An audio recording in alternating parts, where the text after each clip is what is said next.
Hey, New Hope. Welcome to your first ever fully online service. I have Chris and Jana here with me. We're going to continue on our series of lesser known disciplines. I just kind of ask for grace during this period, as it's going to be kind of weird to navigate what things look like. But as we move through, I pray that things go well and that this disease clears up quickly. But I'm going to open with the word of prayer before we get started. So, Lord, I thank you just for this chance to come together as a community in a different way. I thank you for your love and your grace that provides in all situations. I pray that as we navigate this season, that it can be a season of growth and a season of love. And we pray a special prayer for those working in the medical field, both directly with patients and on the larger scale working towards a cure. We pray for your wisdom and your guidance in all things. Amen. All right, so as we kind of get into this season, or this series about simplicity, I kind of wanted to start out with the story that made me think the most about simplicity, and that's the rich young ruler in Matthew 19. So basically what the story says, the rich young ruler says, Jesus, how do I inherit eternal life? He says, I've done everything you've told me to do, right? I've held all the commandments since my birth. Yeah, right. Right, no way. But he says, I've done all of this. And Jesus says one simple phrase to him. He says, sell all you have and come follow me. And I think that phrase is kind of undervalued, I think, in our society. And I think that simplicity is often treated as poorly as fasting is, and when we look at our disciplines. Because when we talk about fasting, people usually just view it as giving something up and then moving on with your life, right? But that's only half of the process of fasting. Fasting is only really happening when you're replacing that bad thing with something good, or that neutral thing with something good. And that's kind of the exact same thing with simplicity. As we look at simplicity, Jesus doesn't just say, sell all you have and then live poor, right? He says, sell all you have and follow me. That's a really critical second step, and that's what makes it actually a spiritual discipline, right? If you're just selling your things, you're putting on a yard sale, right? That means nothing. But when you follow Jesus through that, when you actually take up the and follow me part of that, life changes and it looks different, and we reshape our focus on what Jesus has in our lives. So you guys have been doing this a lot in the past couple of years, so why don't you just kind of tell us what's been happening? Yeah, well, thanks for having us, first of all. Yeah. At first I thought, okay, we're going to videotape this and it's going to be less stressful than being on in front of the communion. But now that I'm thinking about it, and people are going to be watching on video, it might not be so much.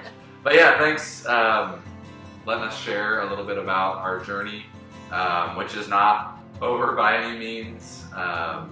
The journey, as I've come to find out, is lots of hills and valleys, like life in general. And you just have to have faith that the end result is what your goal is, and that you'll definitely have the ups and downs through it. Yeah. And we have, and it continues. And so yeah. So I've written down some things, and I'll kind of probably maybe jump in and out, but this is a first for me as well too. So 8 years ago, we found the perfect piece of land and decided to build what we thought was our dream house. A lot of you know the house there off Wall Road, which is still for sale. But all right. And it was actually really nice there. 18 acres, lots of room for entertainment, a pool. We envisioned our kids as teenagers there, all the friends coming over and playing, hanging out at our home, and allowing us to keep a close eye on them as they have fun in those teenage years. And yeah, we did make a lot of great memories there. But as time went on, I reflected more and more on what I really wanted for our family. And I kept bringing this up to Chris, like, how do we keep our kids from feeling spoiled and entitled when they're growing up in this life of luxury and that's all they've ever known? So I don't know, I just brought it up a lot of times. Neither of us grew up wealthy. Chris was raised in the woods of Brown County in an actual log cabin. And I grew up in a pretty rough neighborhood surrounded by Section 8 apartments and lots of fights at school. But we both had very hardworking parents and really loving and supportive families. So as adults, even though we were working really hard to raise our own kids with integrity and strong values, I was a little bit terrified of turning out spoiled brats. Even though we were working hard as parents, I had this fear that was really founded only on the fact that they had like a big house and year-round swimming access, but mothers still worry. The other problem with our dream home was that I could not keep up. I will admit honestly, I'm not a gifted homemaker. I'm not one of those people that cleans when stressed out. I wish I was.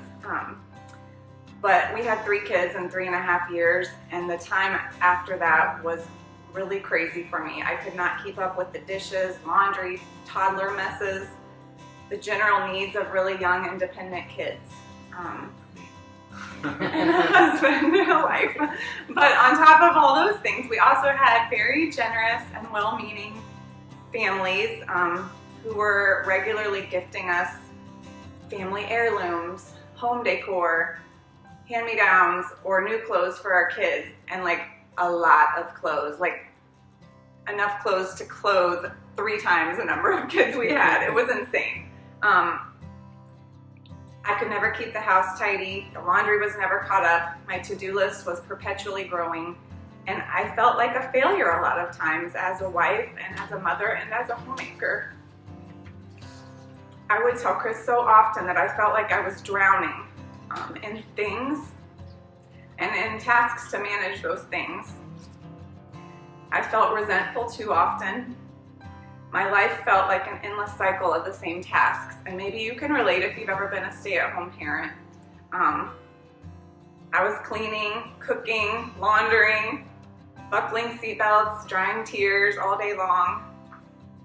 But at the end of the day, I never felt like I had anything to show for my work. I sometimes missed my career, where I would work 8 or 10 hours and have like concrete stuff at the end of the day to show for it. But mothering is not really like that. And sometimes that resentment caused a disconnect in our marriage, which I definitely didn't want. I always had dreamed of an awesome, strong marriage and a happy family. I'm not sure what the spark was, maybe desperation, but I began to read almost obsessively about minimalism. I found it to be equal parts alluring and laughable. Like the idea of the stark, sterile house with minimal possessions did not seem appropriate for a young family of 5. But also the vision of our house being tidy most of the time and less overwhelmed trying to manage our things seemed like paradise to me. So from there, the idea of simplifying our life had taken root, and we eventually decided to downsize. And a lot of similar things were happening to me with multiple businesses growing, and you know, as you grow up, you see the American dream portrayed in media and in school, and you know, education, which is important, but it was continuing to grow, and you'd see that commercialism, wanting the next level. You get to that next level, and then you perfect it, and then you have another goal and try to grab that. And yeah, so we had a lot going on, and it was losing focus of what's important in life. And so yeah, I was the same way. She got me into some books, and we'd go to the library already quite frequently, and there were several books that really just touched home to me on not just from a consumerism standpoint, but yeah, from a spiritual standpoint. Enjoying God's gifts on earth and being aware of them, and slowing life down, and really stepping back and enjoying the little things in life. And as soon as we started doing that, we both, I think, kind of realized that we had a lot on our hands, and it was going to take some time to redirect the ship. And it was going to be not easy. But as we've started to feel already, like I said, we're in the process right now. We are not at our end goal yet. We have downsized, we have simplified, and we can see definitely light that comes and goes. And like for yesterday, I guess a great example is the fact that we spent our day, we started off by doing some spring cleaning. Then we played some board games, Star Wars with the kids, Star Wars Monopoly, and then we watched a movie. Then we had some family time, we had a family dinner, and things just felt nice and easy, and it felt really good. And I'm trying to get back on track here. Get me off the last winter we began ruthlessly decluttering every room and space in our house and on the property. It was quite a task. With every load that we drove to donate, every item that we let go of, felt a little bit lighter and a little bit more hope towards that goal. People started asking and texting constantly if we're okay. And after we began to list things on Facebook, I do understand why our friends worried about us, change of lifestyle, because consumerism is so entrenched in our culture. We accumulate possessions starting in childhood, and most of the population continues that uptrend of growth, amassing things as we continue to work towards that American dream that I was saying. And our society is set up for that ongoing stress, not simplicity. So to purposely propose the opposite, to lessen the load on our lives, is countercultural. And very rare at this stage in our lives, in our early 30s, with young children and retirement, and being empty nesters is still way off in the distance. And honestly, both of our families thought we were crazy, but we agreed that going against the norm was what we both wanted for our family, to have that focus in the future of being able to just simplify and clear our minds, redirect. So a few months later, with about 50% less belongings, we moved into a historic home downtown with about half the square footage. Best I can remember, we haven't missed a single item that we got rid of. But this big life change was not always easy. Definitely lots of ups and downs. It has been an adjustment moving from a more rural setting into the heart of Columbus. And our kids were really sad at first about leaving our house. But we love being so close to our kids' school, walking them across the street to school, the library, lots of restaurants and outdoor entertainment. We go to the playground and the field across from our house. We love riding bikes and driving less. We love feeling like we have more time to spend together instead of managing our things. I feel just last night, Bo said the prayer before dinner, and he actually branched off of his normal song that he sings, is memorized, and he just started saying these really heartful, family mentions of how he enjoys spending this time and how thankful he is for us to be healthy, and how blessed we are with our gifts. And right there, I just had a really good feeling. And yes, we are continuing. And I tell you one thing, the devil is hard at work to stop this process, because we have gone through some things and currently are going through some things that really try to stop the process of getting closer to God.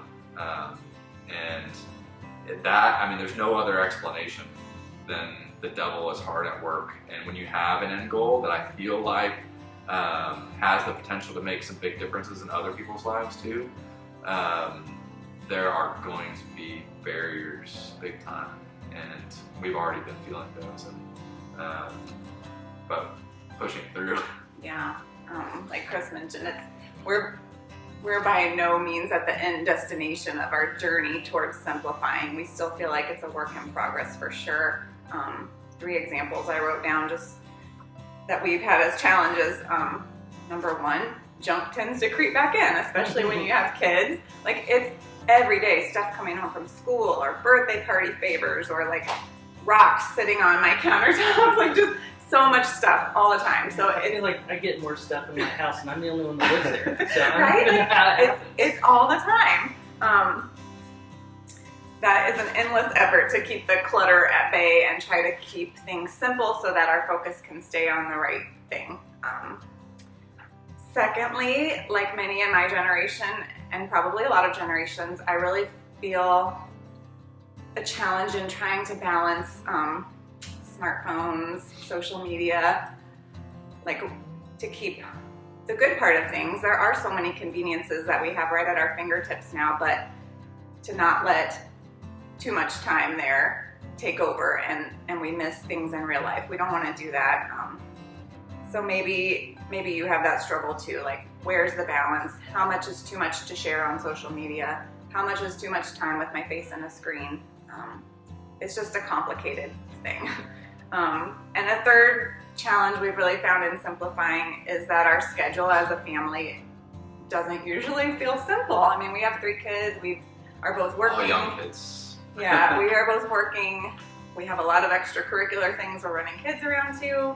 And just like adulting, all the stuff that goes into that, it takes up a lot of time. So our calendar fills up really quickly, and that has been also a struggle for us to try to simplify things as much as we can, but still have all the opportunities for our kids that we want, and to still get all the things accomplished that we want to as individuals. Yeah, it's amazing being connected with our friends and family around the world, but we also don't like sharing everything that's going on in our lives, and so you have to draw that line, like Jana was saying. So yeah, what's the inappropriate amount to share of your life? What is the appropriate amount of time to be in front of a screen? And also having small businesses and having to do the marketing and continuing just updates of what's going on in the office and things. We definitely battle. Jana's now in the office working too, and so we battle, what is business time and what is family time. I grew up in a family small business, and so at the dinner table we talked about what was going on at the campground and the paintball field and things. And I know you grew up in a family small business too, and so the conversation at the table can vary and drift from what's important. Am I missing out on other life connections? Am I on social media to grasp what is going on currently in the news or in our community? Because it has benefits and downsides on both aspects. But it is a delicate balance, and everyone has trouble finding that balance, and I think it's something that you never find the balance in life. It's something that you just try to continue to betterment yourself and your family. Walking the tightrope forever. Yeah, keep walking that path, right? Let's see here. So yes, like she said, we're definitely a work in progress, but I do feel a lot of relief now that the management of our house and lives has taken several steps towards the minimalist standards and simplification. But by minimalist standards, we're nowhere considered mainstream minimalists. We still have lots of things in our house, but we try to be intentional with what we have and what we do. Refocusing our spiritual walk, refocusing our family time, refocusing what hobbies are actually hobbies that are good for us and grow us as a person, versus the new hobby all the time and collecting things and just moving on to the next, and trying to slow down our lives. Just be intentional with our schedule, with family time and date nights.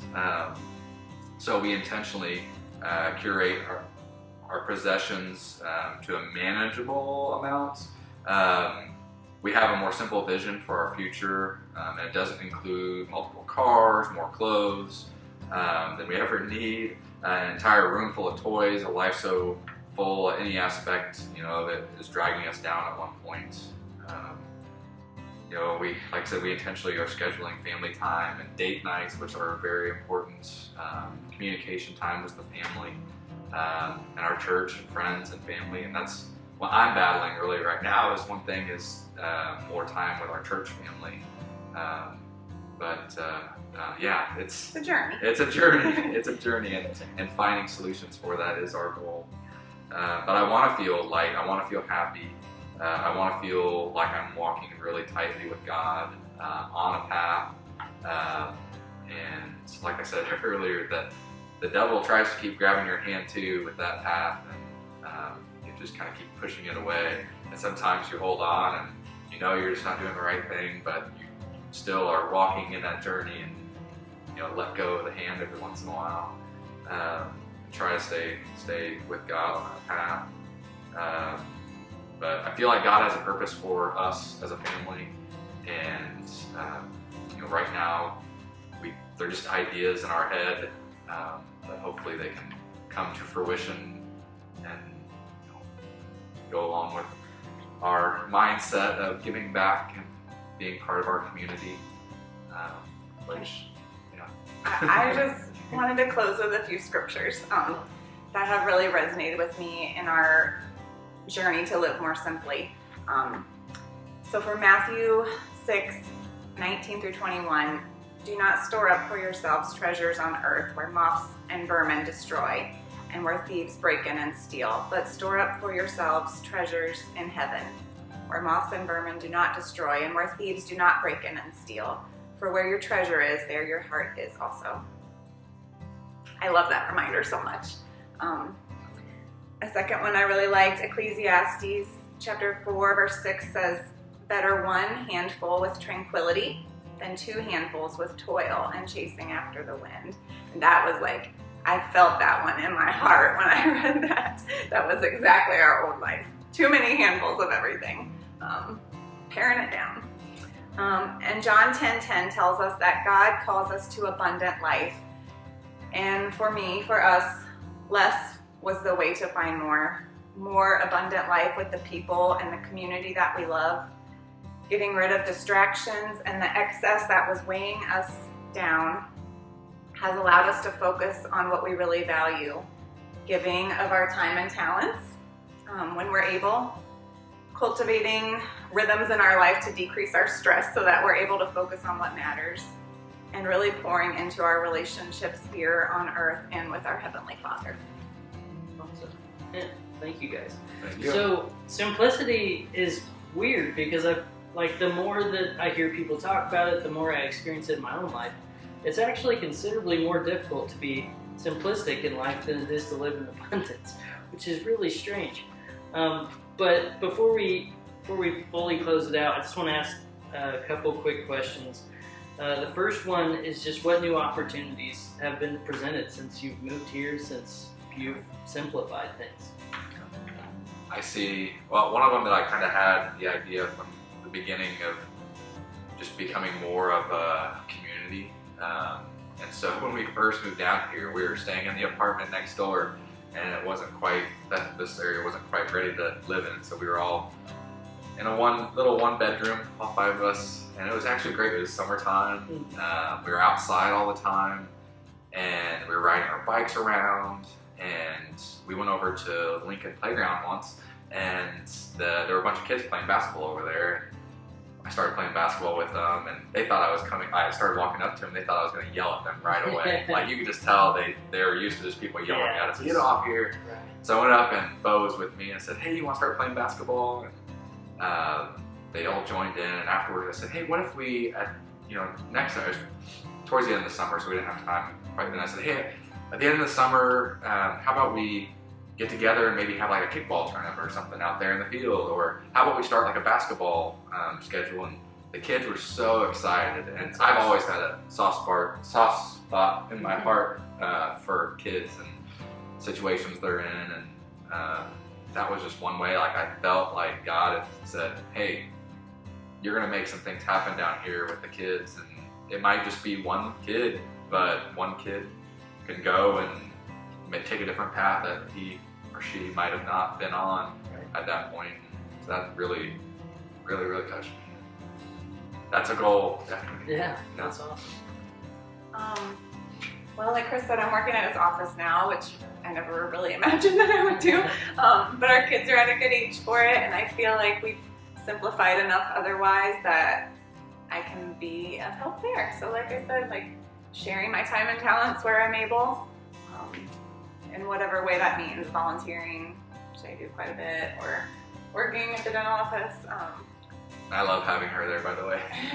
It's amazing, like having your partner, your teammate there, and then, for example, Friday they came in and the kids were all with us on their spring break. They were helping in the office, and I had my whole family in the dental office. It was really cool. Yeah, kind of, and it still does sometimes feel like this, but less than it used to. Like we're all running in different directions, so it's really nice to sometimes try to centralize our unit and get us all working on the same goals. It's hard. It is. So in this season, we're kind of forced into a little bit of simplicity as grocery stores kind of empty and people start to get a little upset about what's going on. So just in this time period, what are some easy ways that we could simplify one thing? Just during this season, what's one thing that we could do to add a little bit of simplicity to our life? Obviously, we're forced into a little, but Chris kind of laughed when I said this, but I think it's valid. Pick out your outfit the night before. And here's why. I'll tell you why. Because in the morning, sometimes our brains aren't at their full go, go, go mode yet. And if you can eliminate that one decision in the morning, it does simplify your mornings. Like you can get up and have time to do something else, like a devotional or prayer, or just like a cup of coffee by yourself, hanging out with your spouse. And I don't always succeed at that, but that one simple, like, seems kind of stupid thing really changes my mornings. Then the alternative is like me in our dark bedroom with my flashlight on my phone, trying to dig through drawers. Like, it just doesn't start my morning off in the right So way. I had to jump in and get a Go-Gurt out of the refrigerator as we're trying to we're at our house right now. But yeah. So anyway, I that's thought my about silly that. thing. After you told me that, I thought about it more, and it does make sense. It's just a matter of at night when you're ready to check out, and So like I do it while I brush my teeth usually. Like, you're 2 minutes. You can do it. she's very efficient. Very efficient. I would say one thing that I really, at first we had talked about it, and we had been pretty good about having family dinners. But that is one thing of simplification, is just meals. Simplify your meals. Just don't make your meals so complicated. And what I mean by that is people all over different places. I know it's hard with schedules and things like that, but just having set times for family dinner, for date night, for going bike riding, for family activities, to go out and go hiking and things of that nature. I'm trying to see where the camera is.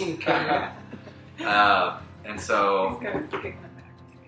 so that has been a real big area of simplicity for me, is just being, I guess, kind of like picking out your clothes for the next day. Just picking out times and setting aside times for activities and friends and family, because if not, then the day goes by.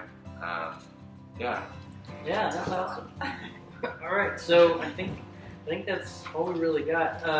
So as you're kind of forced into simplicity a little bit this season, I hope that in this time you actually get to do a lot of things that normally you wouldn't necessarily have the option to do. I think we're going to have a lot more family time during this time, and just a lot more downtime in general. So look for opportunities in your day to simplify and to focus on the Lord and what the Lord has to offer. And thanks for watching our first ever fully online. And thank you guys for sharing this. Yeah, I didn't think it was going to be like this, but hey, here we are. Now we're on the interweb. We did it. Cool. All right.